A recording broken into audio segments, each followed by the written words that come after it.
36. I left here in 1960 to be a Methodist minister. Retired in 99. I've been in Grocery Methodist Church more than I have in any other church. Not too many people here can remember me as a little kid, though. Long time back.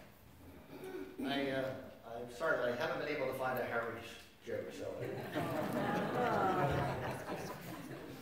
But I have a story. A little boy around 12 years old, Cherokee Indian. Sometimes he thought he was 13, a teenager. His mother asked him to do something. He said, "I will when I feel like it." He heard his father say things like that. "When you feel like it, I'll pick you supper when I feel like it. I'll take you to your baseball practice when I feel like it. I'll get up and do it," which he did. He was a fortunate little boy because nearby was a grandfather that lived. And during his life, he learned if he could kind of be out at home, he had someplace else to go. Somebody was always glad to see him and sit down and talk with him. So he went over to see his grandfather. His grandfather saw him coming and knew he was a boy kind of in trouble. His head was down. If he had a tail, it would be between his legs. "Well, what have you been doing?" "Not much." "Why you come over to see me?" "Well, I got in an argument with my mother." "What did you do?" "I said I would do something when I felt like it." "Oh, oh boy, you're in a lot of trouble, aren't you?" "I don't understand, Grandpa. Why would I say something like that?" And he said, "Well, come on over here and sit down. I'm going to tell you a story that my grandfather told me. Inside of you and everybody, there are two bears. And these two bears are scrapping and arguing and fighting and wrestling all the time. One is a good bear. He's thankful for everything people do for him. He's kind and thoughtful. The other bear is bad. Instead of smiling, he snarls. He's not grateful for anything anybody ever does for him. He's mean and suspicious and jealous. He's a bad bear. And inside of everybody, these two bears are fighting and wrestling to see who's going to be on top." "Thanks, Grandpa. That helps me understand myself a lot." "Grandpa, which bear wins the fight?" "The one you feed." "The one you feed." That's the sermon. I got off. Okay, that's the point of the sermon. Now, you can imagine which bear I want to feed. But occasionally I throw a snack to the other one. And you know who can tell you that more than anybody else? My spouse. If something's bothering you, don't take it out on me. We are a mixed bag, aren't we? But we're in very good company. Because St. Paul said, in his letter to the Romans, "I don't do the thing I want to do, I do the very thing I hate." We're a mixed bag, aren't we? Sometimes you want to say something nice and it doesn't quite come out the same way. So we're a mixed bag. Well, we have a lot of choices in life, don't we? A lot of choices. Should I get up and go to church today? It's been a tiring last couple of days.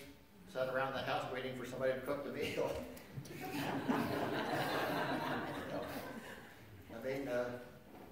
Life is kind of tiring. But we make all kinds of choices. Do I have to wear a tie? You don't have to wear a tie to church anymore. I still do out of habit, I guess, but all kinds of choices. We're people that make choices. That's what makes us a human being. But we also have a greatness. The poet Garey says, "You can think and love, and the world cannot." You can stand at the base of a great big redwood tree, and you can marvel at its greatness and its grandeur, and it doesn't marvel at you at all. It doesn't notice your grandeur or anything else. We contemplate the stars, but the stars do not contemplate us. We are people of choices. We're people of choices. Parents have to make choices for their children. They try to do their best. Sometimes they do, sometimes they don't. Sometimes we have to make choices for ourselves, and sometimes they're the right ones, and sometimes they're the wrong ones. President Nixon said, I make choices all day long, and if they're the wrong ones, I have to make another choice. So that's the way life goes. In Christian theology and Methodist theology, we say when you put your foot down, you decide which way it's going. And there's all kinds of influences, your parents, your home, your family, your extended family, your church, your community, the culture that you grow in.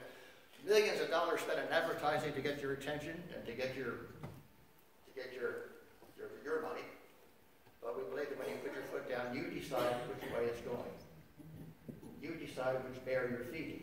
You decide which direction you want to go.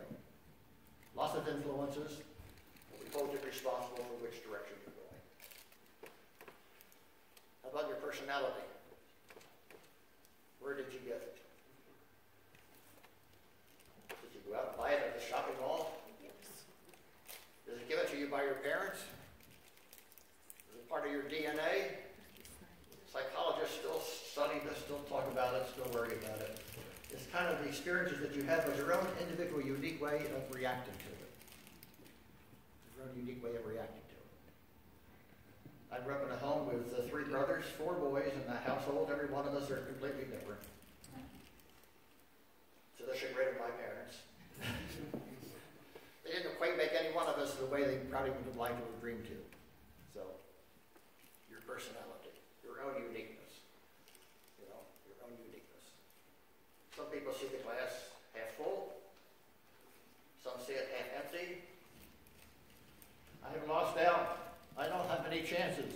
Somebody else has taken my half of the glass, you know. They just simply have a negative view of life, a negative feeling about themselves. The other sees the glass half full. They're hopeful. Their future is promising. Look at all I still have to drink. Uniqueness of personality. How's your personality? Which part of the personality do you feed? Which bear do you feed in your life? In our journey of life, we learn all kinds of things about others and about ourselves and about life itself. Which bear do you feed? Now, this is supposed to be a religious service, so let me get off of the bear thing. Talk about St. Paul. St. Paul knew nothing about Cherokee Indians. He knew nothing about America. It was in 1492 that Columbus sailed the ocean blue and people thought he was going to fall off the end of the earth. St. Paul's universe was the Mediterranean, the different cities that he went to. He's in jail. He established a little church in Philippi in the northeastern part of Greece, Macedonia. It was a wonderful congregation. They kept in touch with him. He kept in touch with them. This is probably the last letter that he wrote that we have in our scriptures. He wrote to them words of encouragement. Words of encouragement. And St. Paul had no idea whatsoever that he was writing to people gathered at Broad Street Methodist Church on this Sunday. Though we believe he is. We believe he is. So he's giving some advice. A Christian ought to have at least these 3 basic characteristics. One is joy. Rejoice in the Lord always, and again I say rejoice. You ought to have a spirit of gentleness or patience with other people. And you ought to have a spirit of thanksgiving. Good season for that, isn't it? Spirit of thanksgiving. And then he makes a list. He says, focus on these things. Focus on these things. Whatever is excellent, whatever is honorable, whatever is true, whatever is just, whatever is pure and holy. Focus on these things, and the peace of God will be with you. We have ourselves on our own hands.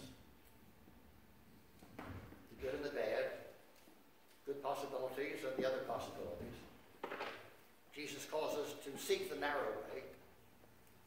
Make our choices in life. Which bear are you going to feed? Do these things, he says, and the peace of God will be with you. Thank you.